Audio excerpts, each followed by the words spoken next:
Well, when I heard the planned boycott or the suggested boycott by Will Smith's wife, Jada Pinkett, I laughed. Begging for acknowledgement or even asking diminishes dignity and diminishes power. And we are a dignified people, and we are powerful, and let's not forget it. So, let's let the Academy do them with all grace and love, and let's do us differently. I found it quite amusing, what was it, I think maybe a month earlier than her intention to suggest a boycott, he was talking about racism in the industry. My wife and I were just having this conversation, and we were going to the dictionary for prejudice versus racism, right? So everybody's prejudiced. Everybody's prejudiced. Yeah. Everybody has their life experiences that make them prefer one thing over another. If you see somebody with dark skin walking down the street, you have a different reaction than you have, someone who's 5'1" and white. So we all have our prejudices. But the idea of racism, there's a connotation in racism of superiority, that you feel that your race generally just based on your race is superior. And I have to say, I live with constant prejudice. But racism is actually rare, right? For someone that actually thinks their race is superior to you, I don't want to work for them. I don't want to work at that company. And the times that I have come in contact with them, you get away from those. But you have come in contact with them? Oh, God, yes. Yeah, absolutely. Also, the conversation we've had regarding motion pictures that are being produced, where a lot of the black actors, they don't want to be associated with a film that's considered black. Was it Michael Jordan? He said, I don't want scripts where the character is specifically black. And a lot of people reacted, here's someone who did Fruitvale Station, great film, contemporary in terms of dealing with something that is within recent time, not dealing with racism going back. And many people felt that film should have received an Oscar nomination. It didn't. And you think there'd be some sour grapes there, but the point I'm trying to get to is that it's obvious that this is, as I've said before, a Eurocentric society. The dominant culture is about making films relative to the people that make up the dominant culture. Now, it's getting more and more brown, society is getting more and more brown, but the people who run the industry, what are the statistics on the Academy? Well, according to the Los Angeles Times, the headline is Academy voters are overwhelmingly white and male. 94% Caucasian and 77% male. My reaction was that I didn't feel anything changed. It was nothing new. There's a book called An Empire of Their Own. You familiar with that book? Mm-hmm. It's about the Jews, how the Jews basically invented Hollywood. It's a great book. Right. And what happened is they come from a society where they know what could happen if the propaganda is used against them. So they want to be in a position to control the propaganda machine, which is motion pictures.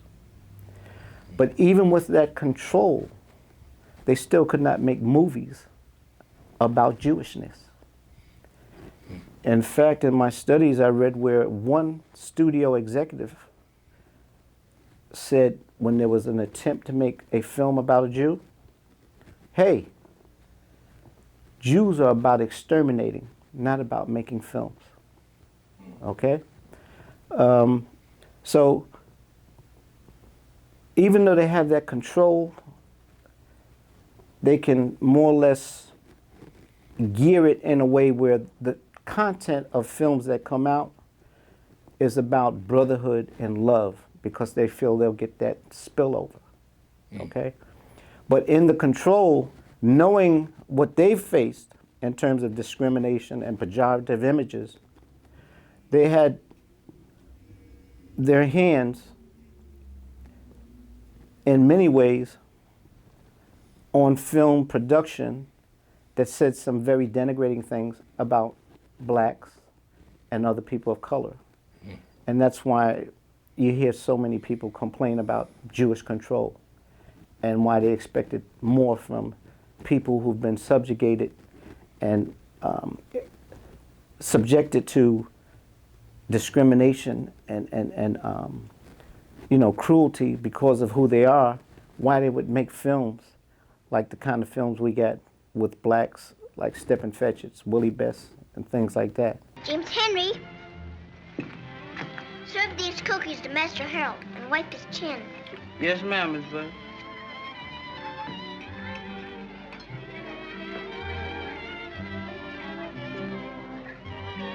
But the thing is, it's not them, it's someone else. Birth of a Nation had played on the white fear of the mixing of the races. In dramatic contrast in the film Showboat, the white male lead literally internalizes the blood of his black wife. What are you doing with that knife? I'm not going to hurt her, you fool. Leave me be. I know what I'm doing. It won't hurt much, darling.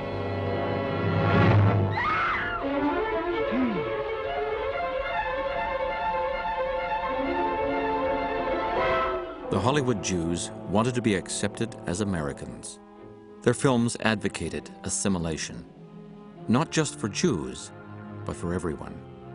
They believed that if you were prepared to pay the price and shed your identity, then America should be prepared to accept you. That was the whole thing, to promote assimilation, to promote brotherhood, in an attempt to create a major Jewish star. You weren't going to get that. That's why you had so many Jewish actors change their names, changed, they didn't want anything to identify them as being Jewish. For example, one of my favorite actors was Jewish, Jeff Chandler, okay? And he helped convert Sammy Davis to Judaism. But not many people recognize him as being Jewish. That was never promoted. Come up,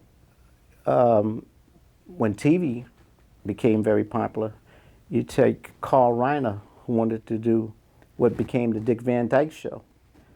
They didn't let Carl Reiner do it because he was too Jewish. What's this all about, honey? We have to have a serious talk about you and your son. Can we save that for after dinner, darling? I've had a hard day. Hello, Rich. Somebody using your broom closet? Here's a kiss. But still, the point I want to make is the Jewish people went and took over or allowed themselves to have some control of this tool of making motion pictures. They have a hand in it, a powerful hand. Getting back to blacks, now years ago, we didn't have the wherewithal that we have today. And years ago, we had race films that were being made. People like Oscar Micheaux, Noble Johnson and his brother George making race movies, along with some whites who also were making films, like Richard Norman. When times were tougher, we had a race movie industry. Now we have a number of blacks, Jada Smith and Will Smith, two prime examples. Spike Lee, I know he doesn't have the kind of money they have, but he's got some bread. But you take, God bless him, Tyler Perry, he's worth over $400 million. Oprah, Quincy Jones. We have the talent, and we have collectively the resources, the funds. Rather than talk boycott, when are we going to have these guys talk about coming to the table and starting our own empire of our own? We don't hear that. Well, I was just watching a Boyce Watkins video the other day, and he feels like that kind of change is not going to happen from within the people that are established, that are used to making checks, that they're kind of risk averse, or they're not tuned in to being entrepreneurial. I mean, why do you think it is that we're 100 years plus into the film industry, and blacks haven't really gotten much economic control over our own images? Yeah, you can always find excuses. The thing is, are they in the motion picture business? If they're saying we're actors, we're directors, we're writers, but we're not going to put our money into it, someone else has to put their money up. So who are you asking to put the money up? If you're going to constantly go to someone to finance what you want to do, well, what did Melvin Van Peebles say? He who pays the piper calls the tune, right? Van Peebles, he put Sweetback out. We know what he did to get that done. Robert Townsend, when he did Hollywood Shuffle, he was cashing in charge cards and things like that, but he had a dream, he had a vision to put this together. He put some of his money out. You have a number of people, they're raising some funds, they create a film. You just got back from where? Sundance? Mm-hmm. What's that all about? Well, you have Birth of a Nation, who's funded for $10 million and sold for 20. And how did Nate Parker do that? Well, he spent a good portion of his own money to travel around the country to raise the funds from NBA players, actually, from people that have some wealth. So I went to an investor guy that I knew, and I said, look, this is what this movie's about. I'm not going to promise you're going to make any money, but I think this film could create sustainable, systematic change within our community of people, of African descent, and in the whole country. A film about Nat Turner, a patriot that stood for the ideals that were written in this country, one of the only, a real Christian, not the ones that type of Christians who destroyed his body. This is something that if we pump our souls into, the rewards will be more than the money. I had to literally look him in his eye and convince him. He said, okay. And he was an Irish guy. He was not even a citizen. He said, okay, he gave me money to go out and raise more money. I'm saying they don't have to put a whole lot in. Collectively, we've got enough celebrities, enough people of color with an aggregate wealth in the billions. And there's so many ways now to use the technology that exists where you don't have to spend a lot of money to make a film.